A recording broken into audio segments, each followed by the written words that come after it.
All right, Pascal. Deuxième segment de l'épisode. Puis on poursuit ce qu'on avait commencé au niveau des analyses du repêchage des Canadiens de Montréal. Puis on va en parler juste d'un aujourd'hui. Puis c'en est tout un, honnêtement.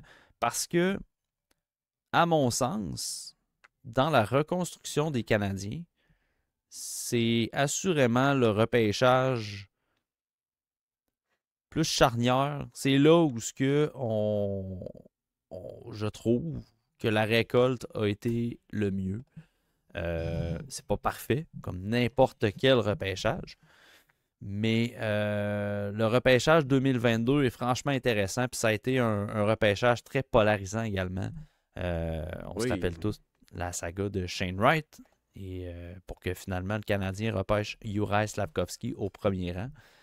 Euh, on va se lancer tout de suite sur ce sujet-là, Pascal, parce qu'on va descendre dans le fond tous les rangs. Pour ceux qui n'ont pas écouté l'épisode d'avant à ce sujet, ce qu'on fait, c'est qu'on regarde les sélections du Canadien. On regarde en fonction de nos listes qui le CH aurait repêché. Si on ciblait un défenseur puis que dans notre liste c'est un attaquant, quel défenseur aurait pu être dans les besoins du CH autour de ce rang-là dans nos listes. Bref, un genre de redraft du Canadien. Si le TSLH Espoir avait été en charge de la direction du recrutement de l'équipe, Pascal, les deux, on avait Shane Wright numéro 1. oui. C'est Juraj Slafkovský finalement qui a été repêché au premier rang. En date d'aujourd'hui, comment vois-tu ce fameux débat-là de monstre à trois têtes que tu avais aimé catégoriser à l'époque? Le débat est encore là pour les trois, en fait. Il y a Nemec qui est plus dans le débat, vraiment pas dans le débat. David Jiricek, Cutter Gauthier sont pas dans le débat non plus. C'est vraiment ces trois-là, Cooley, Slafkovský et Wright. Mon choix demeure Wright pour les Canadiens de Montréal, mais Slafkovský demeure un très bon choix aussi. S'il n'y a rien qui est coulé dans le béton, Cooley aussi demeure aurait été un excellent choix pour les Canadiens de Montréal. Mais que veux-tu? Là, c'est Slafkovský qui est là. C'est loin. Il n'y a rien qui est coulé dans le béton en ce moment. Wright, en ce moment, je l'ai vu dans les derniers matchs, il était sur le premier trio. Plus de responsabilités. Peut-être un peu moins de production aussi. Mais Seattle, c'est ça. La fin de saison n'est pas facile. Mais si tu fais. Bon. Moi, le débat est encore là. Veux pas, c'est un repêchage qui est en 2022, ça n'a même pas 3 ans. Ça va être fort faire 3 ans cet été que ce repêchage-là a eu lieu.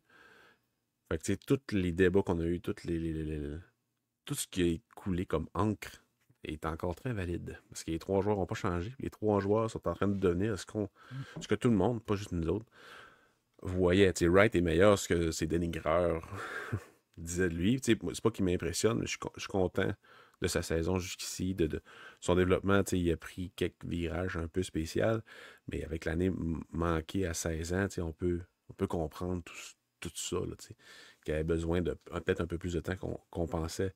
Mais là, il est pas mal plus rapide, pas mal plus dynamique. Tout ce qu'on voyait de sa meilleure saison au début dans OHL est en train de se concrétiser. Fait que c'est de très bon augure pour la suite. Mais Cooley, il est encore meilleur que ce que je pensais. Oui, il a beaucoup de finesse, mais sa finesse est là. Elle fonctionne dans la Ligue nationale de hockey avec sa rapidité d'exécution, sa créativité. Slafkovský, c'est en montagne russe, mais tout le monde le dit que ce genre de joueur-là, ça prend du temps. Puis c'est l'identité de ce joueur-là n'est pas encore trouvée. Il aimerait bien ça être Tkachuk, mais c'est pas un Tkachuk. Il faut qu'il trouve sa propre voie, si on veut. Tout comme un gars comme Getzlaf a eu à le faire, comme Thornton a eu à le faire, des gars de talent avec un gabarit, mais pas nécessairement les plus méchants. Fait que ça va être à Slafkovský à trouver. Il y a deux coéquipiers élites en Suzuki puis en Caulfield. Ça va être à lui à trouver comment les appuyer, parce que ça demeure un appui et non pas un play driver, même si sa vision est bonne. Mais en transition, puis en entrée de zone, sacrément qu'elle fait pitié. Ce temps-ci, c'est moins pire, là, mais ça a été difficile, au moins 3 gros bunches dans la saison. Fait que c'est ça. Il y a juste 20 ou 21 ans, mais on se reparle dans 3-4 ans. Pour lui, c'est vraiment ça, le nerf de la guerre. Il faut qu'il trouve son identité. Puis avec le top 6 et le Canadien est en train de se monter, ça me fait pas peur, dans le fond. Fait que le débat est encore là, puis il va être là pendant encore une couple d'années. C'est tant mieux, puis c'est très éloquent sur le fait que c'était 3 excellents joueurs disponibles pour les 3-4 premières équipes. Puis quand on regarde le débat de l'époque, c'était juste une question de un. Il n'y avait aucune chance que ce soit d'autres. Ouais. Mais pourquoi je garde encore mon point sur Shane Wright? Deux choses. Dans un premier temps, on a souvent dit le besoin d'aujourd'hui n'est pas le besoin de demain. Présentement, le Canadien de Montréal se cherche désespérément un centre numéro 2. Et ce centre numéro 2-là, ce serait Shane Wright cette année à Montréal. Puis là, c'est basé strictement sur le fait que, tu sais, à Seattle, ils ont utilisé une certaine façon de le développer. On la connaît, là, tu sais, de l'avoir gardé dans la Ligue nationale, d'y donner son 8 matchs, de l'asseoir pendant assez longtemps pour y donner des matchs en reconditionnement dans la Ligue américaine, l'envoyer au championnat mondial junior et le ramener chez les juniors. C'est une méthode peu traditionnelle, mais qui semble avoir fonctionné dans le cas de Shane Wright. Fait que là, c'est sûr que est-ce que le CH aurait utilisé les mêmes façons de développer Shane Wright? Peut-être pas. Fait que est-ce qu'on serait présentement à ce niveau-là de Shane Wright au sein du Canadien? On ne le saura jamais. Mais avec ce qu'on voit présentement, Shane Wright, il y a une production offensive assez similaire à celle de Slafkovsky, puis il joue 13 minutes par match. Il n'a pas les mêmes responsabilités que Slafkovsky et clairement pas les mêmes ailiers. Mais pas du tout. Fait que, tu sais, Shane Wright serait le deuxième centre présentement à Montréal. Puis, ça revient à dire que le besoin d'aujourd'hui n'est pas le besoin de demain. C'est toujours plus dur de trouver un centre numéro 2. On regarde là présentement, là, c'est dur d'en trouver un. Là. Quand il ne vient pas du repêchage, là, c'est très, très dur. Il va falloir procéder à une transaction. Puis, ben, on le voit, là, Dylan Cousins, il a glissé des mains du CH. Fait que là, ben, c'est à recommencer. Il va falloir trouver une autre personne, une autre cible pour remplir ce maillot-là. Parce que clairement, Kirby Dach, il n'est pas capable de le faire. Puis, ben, Kirby Dach émane aussi de ce repêchage-là via une transaction. Fait que, oui, j'adore Slav. Je l'avais classé 4e cette année-là. J'adore ce que je vois de Juraj Slafkovsky à Montréal. Je suis satisfait de ce qu'il fait, même s'il manque de constance à l'occasion, qu'il n'a pas trouvé son identité. C'est normal, c'est un jeune. Mais pour les besoins actuels, puis si on avait regardé à long terme, je pense que de pencher vers le centre, futur centre numéro 1, numéro 2, parce que présentement, le Kraken, ils veulent que Shane Wright soit le numéro 1. Là. Il n'est plus question de Matthew Beniers là, comme centre numéro 1 futur. Là. C'est Shane Wright là, que le monde veut. Là. Juste aller lire les commentaires. Là. Vous allez le voir. Là. Caulfield, hein? Ouais. Puis oui, je suis d'accord avec toi là-dessus. Mais tu sais, le Canadien, s'il n'y avait pas Slafkovsky, en chercherait un aussi. Tu sais, c'est comme... C'est une rareté aussi, un Slafkovsky dans la Ligue nationale de hockey. Mais en même temps... Le profil, oui, je parle. Le profil qu'on espère. C'est ça. Ouais. Le profil qu'on espère. Mais est-ce que le profil qu'on espère est en train de se dessiner? Tu sais, Slafkovsky, on se faisait vendre Slafkovsky comme un joueur capable d'être offensivement, d'avoir un impact, de compléter des joueurs talentueux. C'est ça, on le voit, là. Et c'est ce qu'on voit. Mais on se faisait dire aussi, Slafkovsky, en plus de ça, il amène du physique. Il amène du physique une game sur 10. Fait que, tu sais, là, à un moment donné, le profil rare, là, il est-tu si rare que ça? Moi, je pense que ce qu'on voit là, de Slafkovsky, là, les données qu'on a présentement, là, je pense qu'un ailier comme ça se trouve plus facilement sur le marché des joueurs autonomes ou via transaction que de trouver un réel centre numéro 2 qui peut challenger un poste de numéro 1. Parce que Slafkovsky n'a pas montré présentement qu'il peut être day in and day out, vraiment à tous les jours, ou presque, parce que la constance parfaite, à part Sidney Crosby, il n'y en a pas. Il n'a pas montré qu'il peut être cet ailier offensif et physique-là. Il manque encore la touche physique, puis c'est pas en dedans de lui. Tu le vois que c'est pas... C'est un peu forcé quand il le fait. Fait que, tu sais, Je comprends, on voulait repêcher un profil unique, mais est-ce qu'il est si unique que ça, le profil à Slavkovski? Présentement, je suis pas prêt à dire ça. C'est pour ça que je penche encore pour Shane Wright, parce que il remplirait un besoin à long terme dans cette équipe-là. Puis je pense que si on regardait vraiment la forêt et non simplement l'arbre, je pense que Shane Wright aurait fait un plus grand bien à la structure. Parce que si t'en voulais un ailier offensif, ben Ryan Leonard aurait pu être disponible l'année d'après, puis rendu là, t'aurais pas eu Backer dans l'équipe. Mais au pire, tu sais, un Romanov, est-ce que ça t'empêche d'aller chercher un autre défenseur? Tu sais, c'est ça. C'est ça. Oui, avec Shane Wright et Romanov, puis le choix de 2 ou choix de 3 qui ont échangé avec Romanov pour avoir le 13e. Puis après ça, envoyer le 13e. Tu sais, j'avais fait un peu qu'est-ce que vous préférez entre Wright, Romanov ou entre Nazar puis un autre. C'est comme tout l'arbre décisionnel de cette transaction-là. Tu sais. Mais bon, bref. Tu sais, oui, Slavkovski, c'est pas nécessairement un gars physique, mais c'est un gars qu'il faut qu'il apprenne à utiliser son physique d'une bonne façon. Pas nécessairement étant agressif. Parce qu'on dirait que pour lui, être physique, c'est aller en ligne droite puis frapper tout le monde. C'est pas ça. Quand t'es un gars offensif comme lui, intelligent en possession de la rondelle, qui va créer son offensive à partir du trafic, ton physique, tu ne faut pas que tu l'utilises nécessairement pour aller récupérer des rondelles. Puis tout, faut que tu l'utilises dans le trafic pour la protéger puis pour créer de l'espace. Tout. Fait que c'est comme. D'après moi, c'est vraiment difficile à maîtriser, ça. Jimmy Benn utilise vraiment bien ça. Thornton le faisait vraiment bien. Getzlaff aussi. C'était pas des gars super agressifs. Ben est agressif, là. Mais l'apprentissage de tout ça, d'après moi, va être très long pour Slavkovski. Puis ce qui est le fun, c'est que le noyau est loin d'être prêt. Fait qu'il a le temps de l'apprendre. Mais il faut qu'il apprenne à mettre de côté un peu ses idées de fantaisie avec la rondelle, puis peut-être pour vraiment prioriser l'efficacité, puis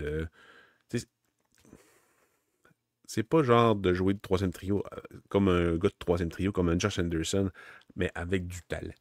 C'est pas ça qui est demandé. C'est vraiment d'insérer un aspect plus agressif dans sa création offensive. Puis ça, c'est difficile à expliquer parce que c'est Christy que ça va être difficile à maîtriser.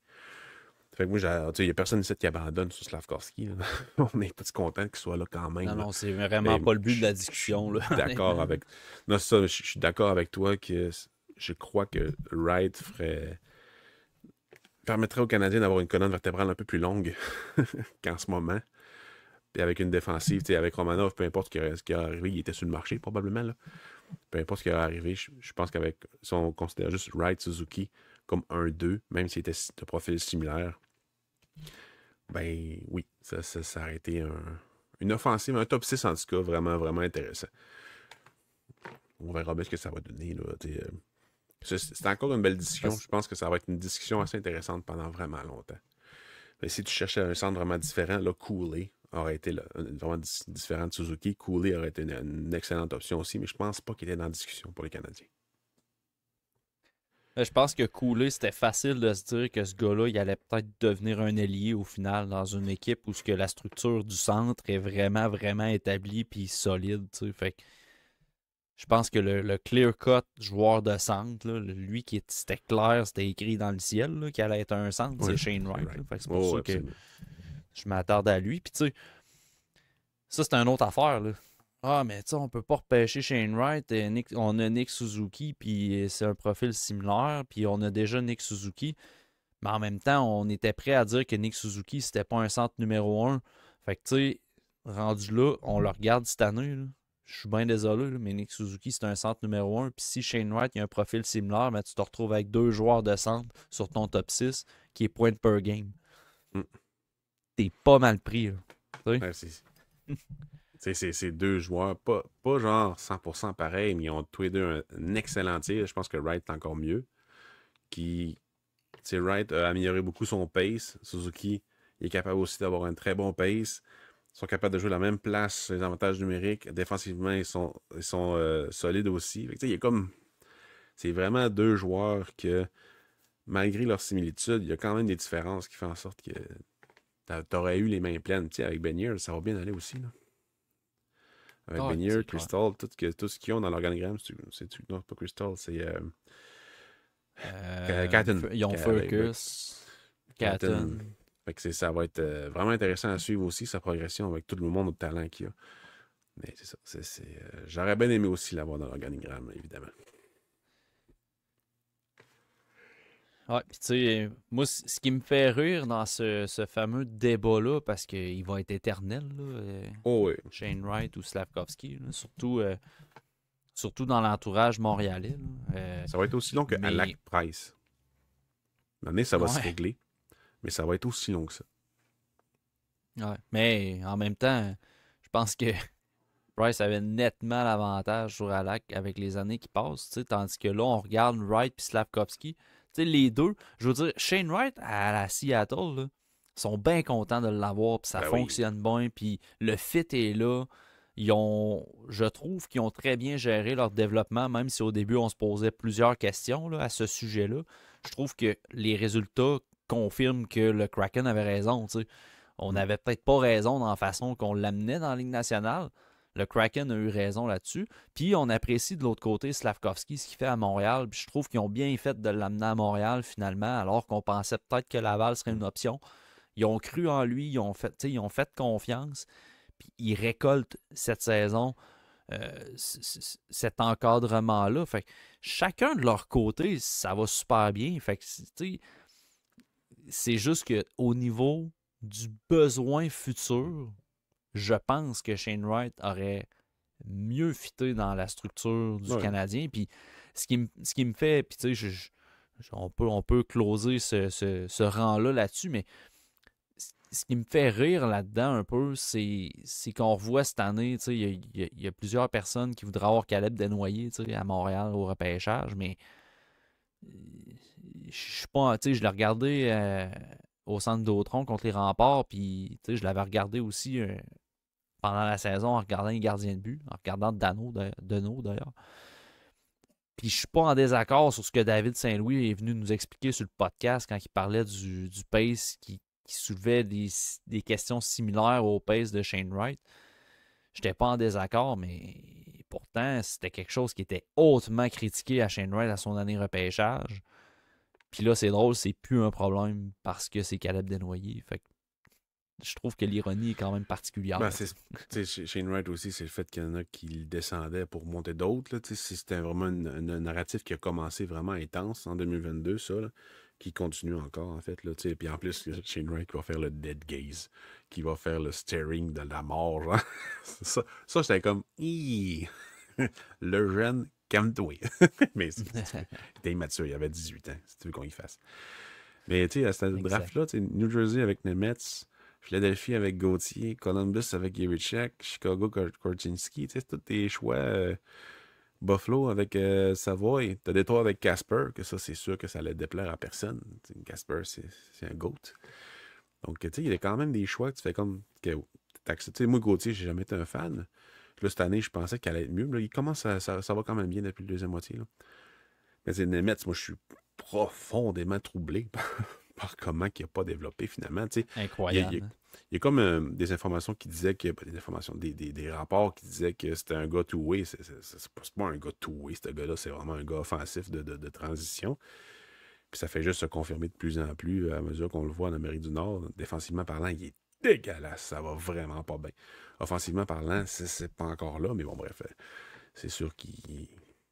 Je sais pas s'il va être échangé éventuellement, mais ça va pas bien pour lui pour l'instant. Alright, on saute au 26e rang. Puis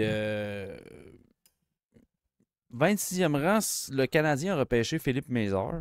C'est un gars que j'avais 44e dans ma liste.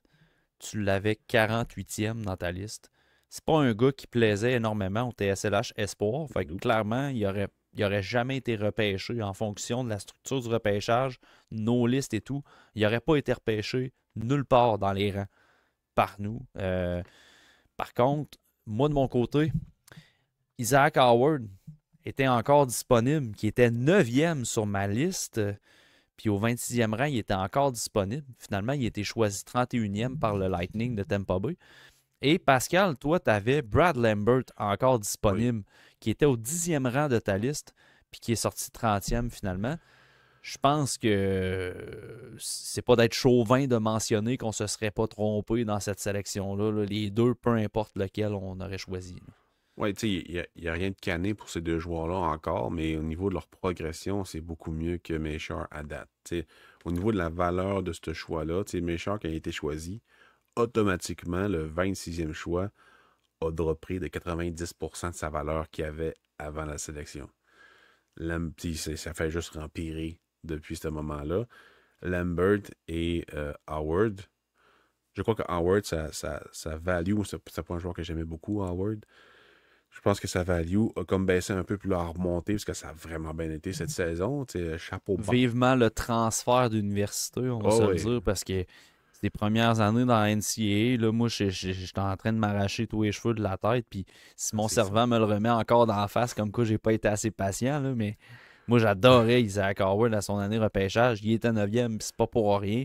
Puis là, je le voyais dans la NCAA, j'étais comme, ah, finalement, il a bénéficié de tous les joueurs qui étaient avec, de Frank Nazar notamment, avec qui il a joué une bonne partie de la saison de son année repêchage. Je commençais à diquer là, dans son cas, puis finalement, je suis quand même content que ça décloche là, dans son cas, là, parce que à Michigan State, il était pas. Oui, il était accompagné, mais tu voyais que c'était lui là, le moteur offensif. Là. C'était clairement l'offensive était autour de lui. Là. Ouais, exact. Puis, tu sais, c'est un style assez défensif, Michigan State. Fait que, tu sais, il pouvait vraiment se donner à cœur joie, dans le fond. Là. Fait que, bref. Euh, Moi, j'avais ça, Lambert. Puis si il n'y avait pas eu lui, ça aurait été Julian Lutz. Mais ça, on va aller voir au prochain choix. Mais c'est ça, tu sais, pour Lambert, euh, Winnipeg regarde dans le présent, ne regarde pas l'avenir, font pas jouer le jeune, puis on peut les comprendre. Tout est un asset pour eux autres. Est-ce que Lambert va finir par faire le saut chez les professionnels à Winnipeg? J'ai encore des gros doutes là-dessus. Tout comme McGrorty, sacré son camp aussi de là, c'est pas pour rien. Donc, j'espère qu'il ne poirotera pas sur une 4 ou bien, tu sais, bref, tu sais, il est en ligne américaine. Là. Fait que j'espère quand même qu'il va être capable de faire sa place l'année prochaine. Sinon, ben, qu'il soit échangé dans une équipe qui veut lui faire de la place. Et je sais que les Canadiens ne tripaient pas dessus pendant tout là, à son année de repêchage, puis c'est bien correct, c'est pas la fin du monde. Mais moi, je suis loin d'abdiquer sur lui. Il a amélioré beaucoup sa constance, sa rapidité aussi d'exécution, puis vraiment son efficacité en partout sur la glace. Mais il y a encore du gros chemin à faire pour la nationale de hockey au niveau de l'aspect physique, puis d'aller dans le trafic. C'est mieux, mais c'est pas encore top. Fait qu'on verra pour la suite, là. Mais j'ai comme vraiment l'impression qu'il va finir par être échangé par Winnipeg pour aller s'épanouir ailleurs. Où ça va être, aucune idée. Mais d'après moi, il va y avoir quand même des preneurs. Puis tu vois, je regardais ma liste, puis ça jouait entre Isaac Howard puis Brad Lambert, là, moi tout. Là, fait que ça, ça aurait été nettement mieux que Philippe Méjeur qui, écoute, il répond exactement à la description qu'on en a fait de lui à son Ouais. repêchage. Un petit joueur dynamique avec des habiletés individuelles intéressantes, mais dont on doute énormément de la transition au hockey professionnel. Oui, les blessures, mais ce qu'il nous a montré sans les blessures, ça colle à ce qu'on a évalué de lui. C'est un gars qui va avoir de la misère à transitionner vers le professionnel. Puis juste en voir ces deux saisons en CHL, tu faisais comme. Il jouait quand même pas Ouais. mauvais, mais il n'y avait aucune finition. La production ne venait pas. Tu sais, pour un joueur comme ça, que sa production offensive demeure ce qu'il doit, ce qu'il doit produire, dans le fond, là, tu sais, que ça ne sera jamais un gars défensif dans le national de hockey. Il n'y a pas le physique, il n'y a pas la mentalité pour ça. Tu sais, c'est un gars qui appuie quand même bien, mais toujours en périphérie, toujours un peu loin de la rondelle pour juste se mettre en option, parce que s'il va dans le trafic, il va perdre assurément. Tu sais, je vois aucune option pour ce gars-là dans la Ligue nationale de hockey. Tu sais, j'avais 48, puis c'était trop haut dans ma liste en 2022. Tu sais, c'est ça, c'est dommage, là. Il y en a qui disent qu'il a été pris pour Slavkovski, mais non, ça, je le crois pas. Là. Je pense vraiment qu'il y a des scouts qui étaient d'accord, c'était unanime qui devait être repêché là. Mais c'est ça, non. C'était une gaffe, mais une gaffe au 26e, c'est pas la fin du monde. Là. C'est ça. C'est parce que surtout qu'on sait que le CH s'est bien repris après. Hein. Ouais, c'est ça, Plus oui. facile. Plus Il y a eu facile Coolidge à aussi. digérer. Il y a Coolidge aussi qui n'aurait pas été dégueu, évidemment. Si tu veux. C'est sûr. Ben, le débat était autour de Major puis Coolidge à son rang. Puis tu vois, quand on se fie à nos listes, ça aurait même pas été Coolidge qu'on aurait débattu. Là. Non, moi j'avais Mettons, Lutz c'était 22, puis j'avais Coolidge 23. Puis Lambert OK. 3. Fait que, mettons, peu importe ce que les Canadiens ont dit, OK, on veut un centre européen. Ben, j'en ai des options. On veut un ailier qui est physique, mais l'autre, c'est là. T'sais. Mais l'autre, il y a eu beaucoup de blessures. Fait que les Canadiens, est-ce qu'il y aurait chicken par rapport à ça? Oui, bah, ça aurait été Coolidge. Exact. Moi, tu vois, si je regarde Major, un joueur offensif avec des habiletés individuelles intéressantes, moi, le CH m'aurait dit t'as qui à nous suggérer dans ta liste? C'est clair que pour Lambert. les mêmes raisons, Isaac Howard, Ouais. je veux dire, tu vas avec lui. Là. Mais c'est une autre histoire. Le prochain rang est franchement intéressant. Numéro 33. Le CH repêche Owen Beck. Owen Beck qui était 24e sur ta liste, Pascal, en 2022. Mhm. Donc, si on suit la logique de ta liste, il aurait pu être disponible, dans le fond. C'est ça, je comprends pourquoi dans un redraft, il n'est pas là. Ben, T'avais dans le un fond, joueur parce qui que était... j'avais Julian Lutz 22. C'est ça, puis après, t'avais Beck 24. Fait C'est ça. il y a des bonnes chances que tu aurais pu le pusher aussi à Ouais, ce rang-là. selon ce que le Canadien voulait, tu sais. Donc, le Canadien dit on cherche un centre. Ben, le centre parfait junior, c'est Owen Beck. C'est absolument ça que vous cherchez. C'est lui que vous prenez. Mais s'il avait voulu, mettons que le Canadien a dit OK, ben, ce qu'on cherche, c'est juste un coup de circuit potentiel, ben, il joue Julien Lutz, on va dire ça, mais lui, il a eu des blessures dans son année de repêchage. Fait qu'il il a comme fait un parcours assez long, là, même en USHL. Cette année, je pense que c'est cette année qu'il a joué en NCAA. C'est ça? Julian Lutz. Lui, c'est vraiment les blessures qui ont vraiment été tannantes, puis à son année de repêchage aussi. Là. Mais tu sais, c'est un gars assez offensif, très en ligne droite, physique, un bon tir, 6 pieds 2, 194 livres. C'est vraiment, tu essayes le coup de circuit. Fait qu'il a joué, à son année de repêchage, il a joué dans la DEL. Il a joué 14 matchs. C'était ridicule, mais dans les compétitions internationales, il était vraiment solide. L'année d'après, il a joué 24 matchs en DEL, avec encore une blessure. En 23-24, il a joué dans USHL, 68 points, 24 buts en 50 matchs. International, il a été excellent. Puis cette année, dans AHL, c'est 11 points en 43 matchs. Fait que lui, c'est pas encore coulé dans le béton que c'est un bust. Je pense pas que c'est un bust. Mais 2 années de développement ratées à cause de blessures, direct après son repêchage. Fait que, tu sais, pas facile de s'en remettre de ça. Une année en USHL à 19 ans. 19-20 ans. Fait que c'est aussi, tu sais, c'est assez inusuel pour un joueur européen de ce physique-là, mais je pense qu'il en avait besoin. Fait que c'est quand même une bonne décision, selon moi.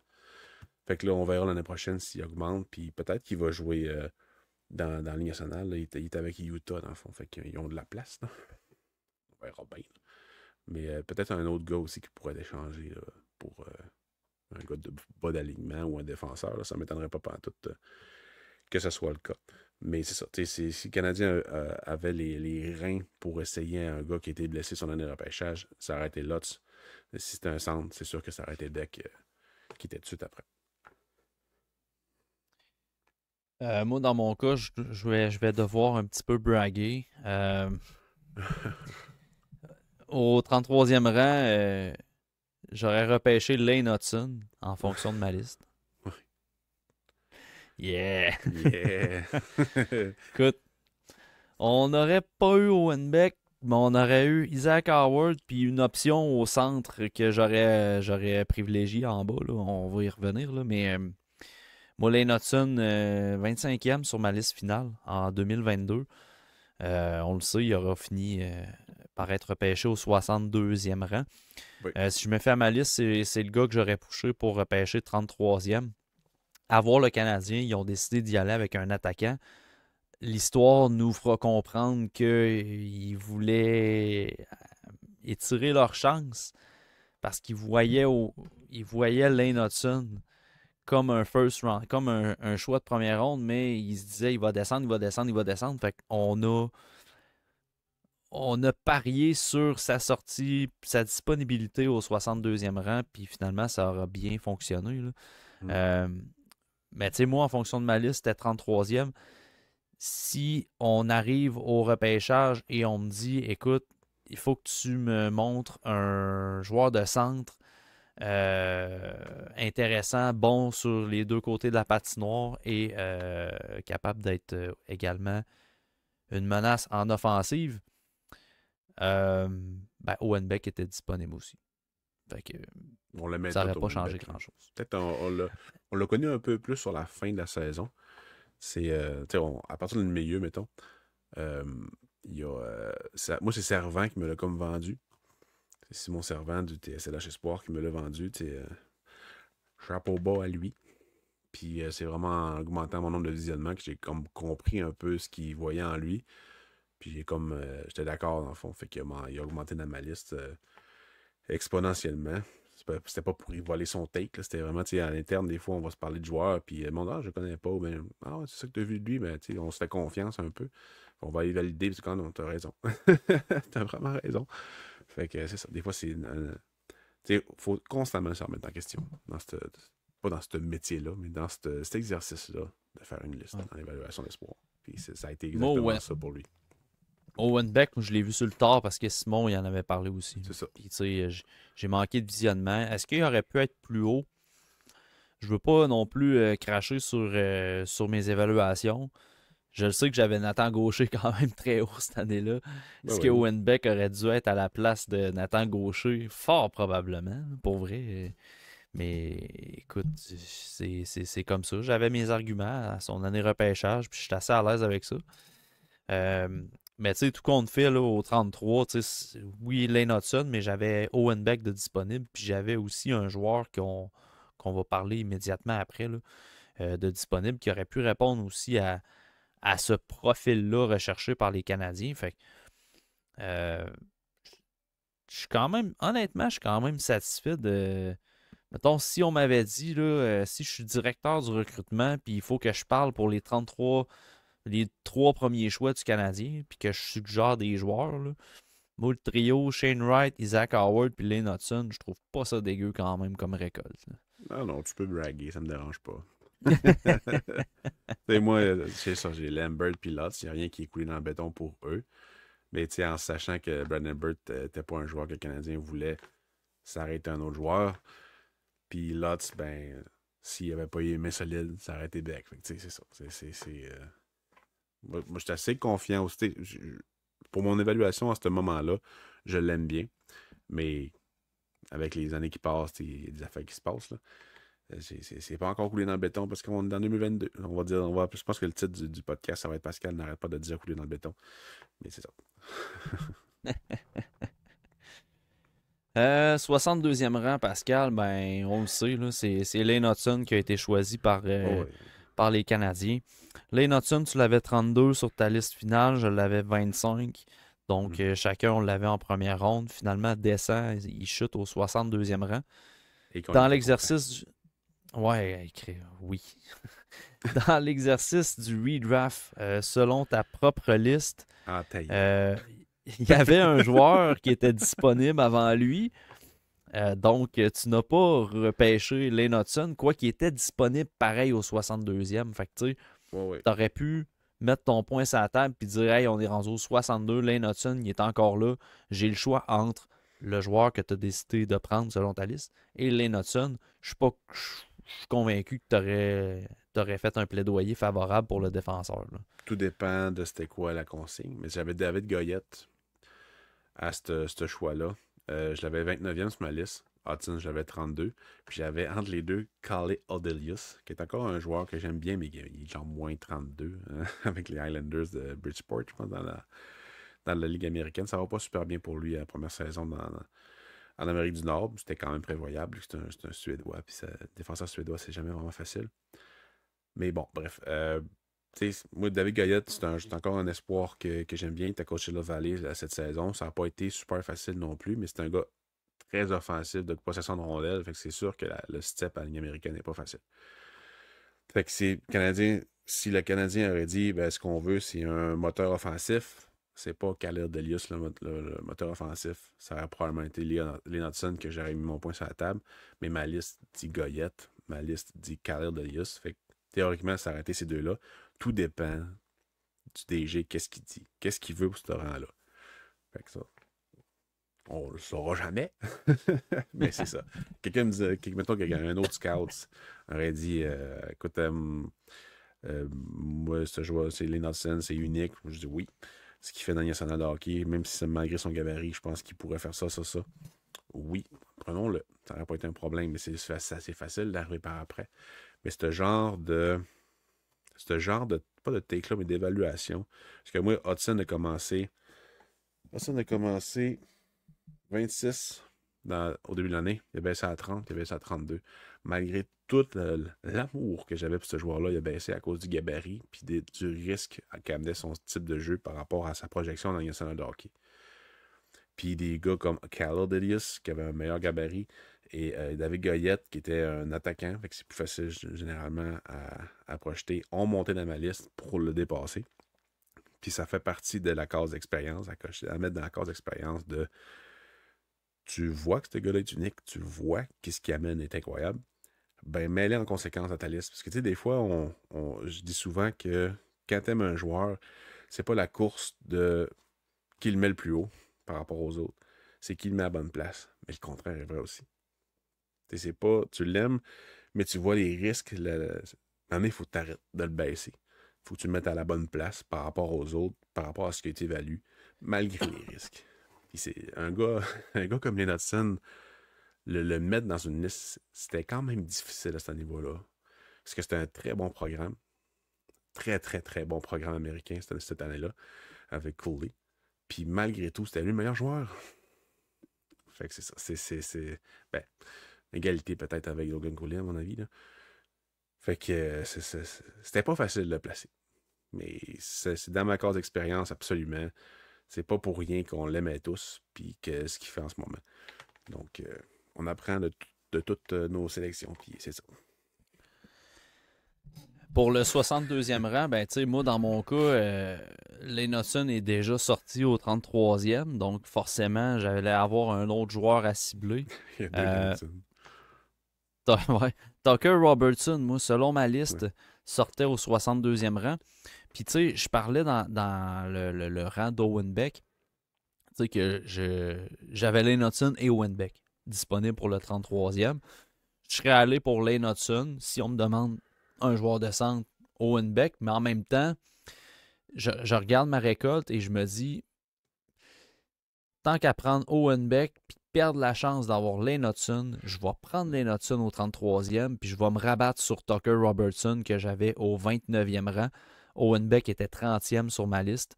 Fait que j'aurais pris Tucker Robertson qui était à sa deuxième année d'admissibilité au repêchage cette année-là. Moi, c'était un joueur de centre que j'adorais regarder. Pour pas me faire avoir avec le fait que c'était un overager, j'étais allé regarder des matchs de lui l'autre année avant la COVID. Fait que j'avais investigué quand même pas mal sur lui. Si c'était pas une production offensive qui est arrivée là par erreur. Puis non, il n'y avait pas cette inquiétude-là. C'est un joueur qui était excellent dans le centre des mises au jeu. Là. Honnêtement, j'en ai souvent parlé cette année-là, mais Shane Wright ne devait pas aimer Tucker Robertson au centre. Là. Wright perdait souvent des mises en jeu contre Tucker Robertson. Honnêtement, c'était une spécialité pour lui. J'ai beaucoup aimé ce joueur-là. Puis, il y a le profil quand même qui se ressemblait à ce qu'Owen Beck pouvait offrir, sauf peut-être en un petit peu moins d'intelligence qu'on pouvait remarquer sur la patinoire au niveau de l'anticipation et des lectures du jeu. Mais il reste que Tucker Robertson, pour vrai, là, moi, j'aurais été... Et encore une fois, tout est dans l'exercice. Si tu as peur de perdre Lane Hudson, passer le 33e rang, ben moi, j'étais à l'aise de vendre Lane Hudson au 33 puis me rabattre sur un autre qui était Tucker Robertson plus loin. Là. Ouais. Ouais, puis tu sais, Robertson, malheureusement, il a été blessé beaucoup depuis son repêchage. Là. Chaque Ouais. année, il y a une trentaine de matchs. L'année passée, en 2022-2023, il a fait 68 matchs, 90 points. 23-24, il a fait 52 matchs. 52 matchs au total. Puis cette année, 37. Fait que, tu sais, il a été blessé l'année passée un peu. Cette année, il a été blessé aussi. Fait que, tu sais, ça stoppe un joueur, mais tu sais, peut-être sur le long run, ça va devenir un gars de bas d'alignement. Fait que, tu sais, pour un choix de deuxième ronde, je pense que c'est très louable. Exact. 75e, Pascal, là, on approche des joueurs qu'on n'avait tous pas classés pour cette année de repêchage-là. Par contre, toi, Vincent Rohrer, tu l'avais classé. Oui. 43e sur ta liste. Par contre, il y a un petit joueur qui est encore disponible dans ta liste, que moi, dans mon redraft, je suis allé chercher plus tard. Mais je t'invite à nous parler de ta sélection à la place de Vincent Rohrer. Ouais, j'avais Jack Devine, j'avais 35e. Donc, petit joueur de la NCAA, qu'au début de l'année, j'avais genre 14e. J'adorais ce joueur-là de par son efficacité, son intensité. Et la production n'était pas encore là à ce moment-là, au début de la saison, mais l'intensité était là, puis j'aimais beaucoup voir Devine apporter du physique, apporter de l'intensité, puis du moteur dans le jeu. Puis tout au long de la saison, mais tu sais, le manque d'exécution, le manque d'offensive commençait à me gosser, puis c'est pour ça qu'il est descendu, puis il a fini 35e. Puis depuis ce temps-là, depuis son repêchage, ça va quand même bien pour Jack Devine en NCAA. Cette année, ça fait 2 années de suite là, qu'il était pour O.B. Baker, je pense, ou whatever. Là. Ouais. Donc ça va super bien pour lui. Est-ce qu'il va être un joueur dans la nationale de hockey? Il a été repêché 221e. Jack Devine. Il y a peut-être d'autres choses qu'on ne sait pas le concernant puis qui expliquent pourquoi il a baissé de même, parce que c'est un joueur facile à dire qu'il va minimum jouer dans la Ligue Pro, dans le fond, dans la Ligue américaine, excusez. C'était quand même facile à projeter à ce niveau-là. Mais c'est sûr, le gabarit versus le manque de plafond offensif, peut-être que ça refroidit quelques équipes, mais selon moi, c'est un excellent choix de 7e ronde de la Floride, je me souviens bien. Ouais, Est-ce qu'il va Floride. faire carrière pour la Floride? Peut-être pas, ça ne m'étonnerait pas qu'il signe ailleurs cet été. Parce que là, son stage doit être fini. C'est en 2022, fait que ça fait 3 ans. Il a été repêché dans NCAA, fait qu'il restait 3 ans. Fait que là, j'imagine qu'il faut qu'il signe avant le 15 août. Donc, moi, je le garderais à l'œil, au niveau des Canadiens de Montréal, là, le 15 août. Là. Après moi, Kent Hughes doit le connaître de 20, donc ouais, on verra. Puis, tu sais, Rohrer, moi, je l'avais 43e, fait qu'il était pas loin de Devine. Puis si je regarde, désolé, si je regarde entre les deux, il y avait Duda, Luno, Zilkin, Pearson, puis McConnell Barker. Fait que, dans le fond, je suis arrêté McConnell Barker qui aurait été le choix. Puis tu sais, Goyette, pas Goyette, excusez, Devine, puis Rover, ils ont un peu le même style. Donc peut-être, tu sais, Rohrer a peut-être un style plus peste, mettons. Fait que tu sais, je pense pas que ça aurait été genre, ok, non, on prendra pas de Vine, on va préférer Horror pour X raisons. Ça demeure 30 sous pour une pièce. Fait que ça aurait été de Vine mon choix. À ce moment-là, dans mon évaluation. Je vais y aller d'un genre de double whammy, Pascal, parce que dans le fond, moi, Vincent Rohrer, je ne l'avais pas regardé à son année repêchage. Sur ma liste, j'avais Simon Forsmark, qui était 36e, disponible au 75e. Finalement, Forsmark a été repêché au 101e rang. Tu sais, je reviens à Tucker Robertson, mais Robertson, finalement, il avait été repêché en 4e ronde, 123e. Là, fait que, tu sais, je l'avais haut pas mal comparativement à où ce qui est sorti.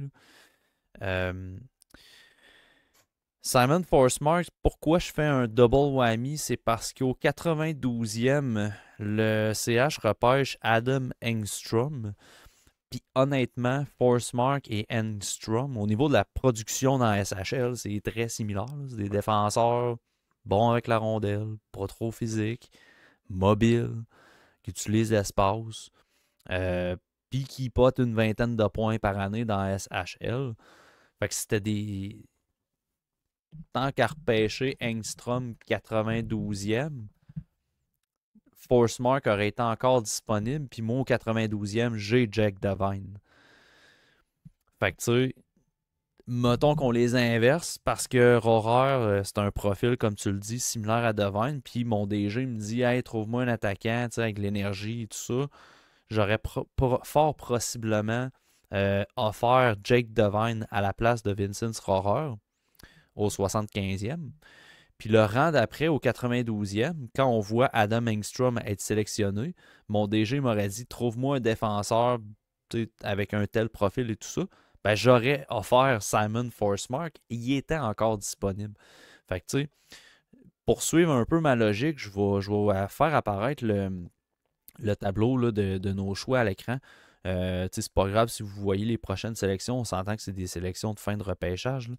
Mais, vous le voyez là, dans le tableau, ceux qui sont sur YouTube avec nous en vidéo. Là, j'inverse Forcemark avec Devine, puis on est pas mal, c'est à la même longueur d'onde au niveau de Devine et Rohrer, puis on perd pas l'espèce de profil qu'on est allé chercher en Engstrom parce que j'aurais suggéré Forcemark à la place. Je l'avais 45 ans. Selon ma liste. J'étais pas loin pendant tout de où tu l'avais aussi. Là. Mais tu sais, les défenseurs européens, c'est tout le temps.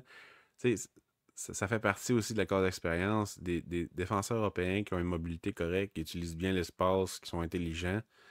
C'est comme, sont pas attirants, mais c'est comme, c'est facile de le mettre haut, ce joueur-là, parce que il fait déjà ce qu'on pourrait demander.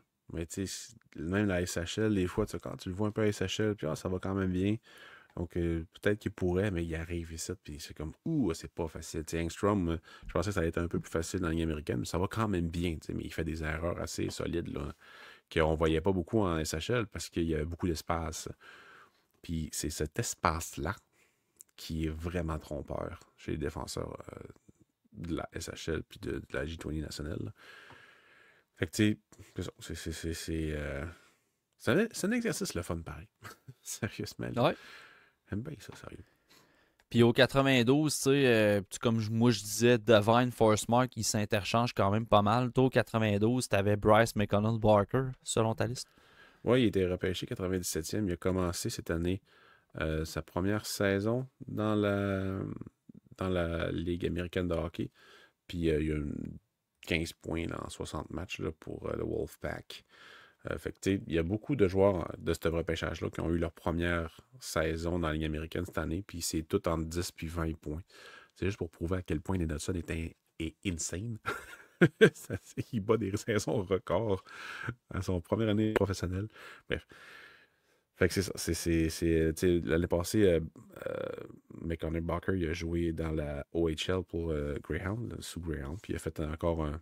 En fait, il y a eu une régression offensive, parce qu'il était dans une meilleure équipe.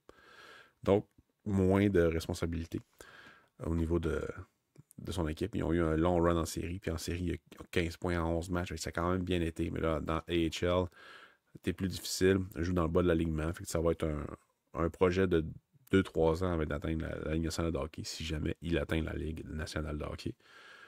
Mais c'est ça, tu sais, un choix à ce niveau-là, ça demeure un risque.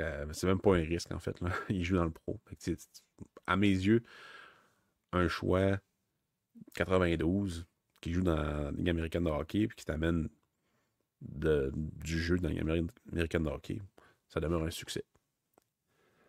C'est mieux que méchant. Ouais. Effectivement. Si on poursuit au 127, ben, le CH repêche Cédric Guindon. Cédric Guindon qui n'a pas reçu d'offre de contrat par les Canadiens de Montréal. Moi, de mon côté, j'avais l'attaquant Josh Davies qui était un attaquant assez rugueux, assez déplaisant sur la patinoire, une petite peste, capable de jeter des gants. Finalement, il a trouvé preneur au 186 par les Panthers de la Floride. Tu vois là, Jake Devine puis Josh Davies, c'est deux choix tardifs des Panthers de la Floride. Puis, Moi, finalement, les deux se retrouvent avec le Canadien en fonction de ma liste. Davies, je l'avais classé 42e, donc tout juste en bas de Jake Devine. Puis, tu sais, je regarde présentement au niveau des statistiques, là, Davies, il a connu une belle carrière dans le junior, le genre de gars qui a fini sa carrière avec 60 points, 36 buts, mais 91 minutes de punition. Mais tu sais, présentement, il évolue dans la East Coast, dans le club école, dans le fond, des Panthers de la Floride. Fait que tu sais, il n'y a pas grand-chose à retirer de ça, mais tu sais, en même temps, Guindon n'a pas reçu de contrat. Fait que tu sais, on s'entend que c'est dur c'est dur d'empirer cette sélection-là. Non, exact. De ton côté, défenseur Vladimir Grudinin. Ouais, Goudodinin. Pas facile pour lui cette année. Il a joué dans le KHL. Je l'ai vu un peu pour le Sheripovich, je pense que ça s'appelle son équipe. C'est 2-1 d'ailleurs, Pascal, juste pour te dire. 2-1 pour Montréal. Ah ben, j'ai pas encore vu le but, je vais le voir là. Oh, La je fois, t'ai il y a eu un petit spoilé. bug. Ouais, c'est pas grave, il y a eu un petit bug dans mon stream. T'as 30 secondes. Joshy Josh boy. Anderson. Let's Josh fucking et go. non Josh Roy. Ouais, non, Joshua. Ah, beau jeu de Vorak. Vorak, il m'impressionne ça. C'est bref. Grudinin, moi, c'est un petit défenseur rapide dans le fond russe. Puis j'aimais bien son jeu au début de la saison. Puis il est juste descendu dans ma liste.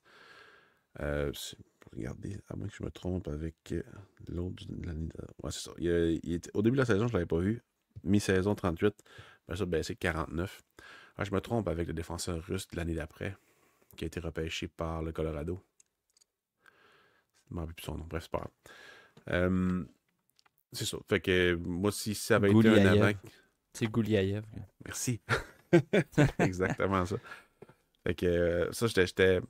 À cause de sa grandeur puis de son style qui était à transposer, il est descendu dans ma liste, mais 49e, repêché 127, j'aurais quand même été content. Mais ça, c'est vraiment un long shot, là, ce joueur-là. Puis il fait juste le prouver à chaque saison. Donc, je pense pas qu'il va faire le saut en Amérique du Nord. Je pense vraiment que c'est un choix dans le vide. Si ça avait été un attaquant que le Canadien aurait voulu, j'aurais pris Mathieu Semenoff, qu'on voit que c'est mon prochain choix. Là, ouais, ben en fait, là. c'est ça. C'est le prochain choix à nos deux. Là, au 130e, Jared Davidson qui rend des très bons services avec le Rocket de Laval.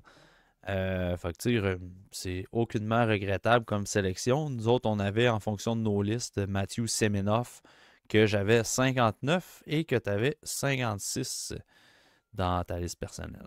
Oui, il a fait sa première saison aussi au niveau de la Ligue américaine de hockey. J'aimais bien son efficacité, comment il jouait dans le junior canadien. Il avait un bon lancer, il se positionnait bien. Il faisait des jeux à partir du trafic. Défensivement parlant, ça allait quand même bien aussi. J'avais fait un profil dessus. Puis il y avait un bon jeu de mots dans son nom. Fait que c'était quand même pas dégueu comme joueur. Puis en fin de repêchage, let's go, je l'aurais pris, c'est sûr et certain. Mais un autre long shot. Mais ça demeure une sélection réussie parce qu'il joue dans les Américains en ce moment. Les derniers choix, on peut les passer vite, là, mais Emmett Croteau au 162e rang. Oui, Emmett Croteau est souvent mentionné sur le podcast, mais un peu à la dérision, si on veut. Mais tu sais, il faut quand même que je mentionne qu'Emmett Croteau a connu, c'est possiblement un des espoirs des Canadiens qui a eu un des plus beaux comebacks cette année, un des plus beaux retours dans sa progression. C'est un gars que ça a été difficile à Clarkson. Il a été blessé beaucoup. Cette année, il jouait pour Dartmouth. Était pas numéro 1 au début de l'année. Puis finalement, en fin de la saison, il a été capable d'aller chercher le poste de numéro 1. Puis il a quand même connu des bonnes performances à la fin de la saison. Fait que, enfin, on a vu une petite progression dans son cas. C'est un retour parce que ça stagnait beaucoup là, depuis 2022. Là. Honnêtement, sa progression était quasi nulle. En 2022, j'ai pas fait de décompte des gardiens de but. Fait que j'avais pas de gardien de but à offrir au CH. La seule personne qui me restait sur ma liste, c'était une mention honorable, et c'était Zachary Lavoie dans ma propre liste. Fait que c'est pas mal ça. Là. J'ai pas revu Zachary Lavoie dans mon cas. Je pense que là, il est rendu dans la ligue. C'est ça, il joue avec l'Armada à ce temps. Oui, Ou il est rendu, il retourne. Non, il était à c'est ça. Brentford, puis il est rendu avec l'Armada maintenant. Euh, c'est un gars qui est parti de la Ligue d'Ontario. Il a fait Mississauga, Niagara, il a fait Brentford, puis là, il est rendu avec Blainville. Je suspecte les années qu'il était à Niagara, là, honnêtement, cette organisation-là a eu beaucoup d'enquêtes au niveau des comportements, puis je trouve ça quand même bizarre que le gars il avait fait 4 clubs dans le junior, dont une dans la GMQ, mais je partirai pas de rumeurs. Je Non, trouve ça juste sert à ça rien. bizarre. Ouais. Mais bref, c'est ça. J'ai pas grand-chose à ajouter sur la voix. C'est pas un gars que j'ai suivi par après. Là. Fait que c'est pas Ah, mal moi, ça. j'avais Fabian Wagner. C'est un gars que j'ai bien aimé aussi à son repêchage. Un long shot parce que à cause du gabarit, tu sais, c'est un gars de 6 pieds environ, si je me souviens bien.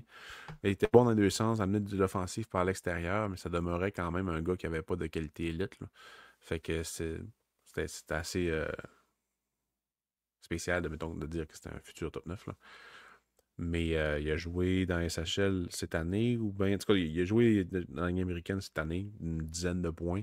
Puis il a joué aussi 16 matchs dans la SHL, pas de points. Donc, j'ai pas eu l'occasion de le voir, par exemple, nécessairement.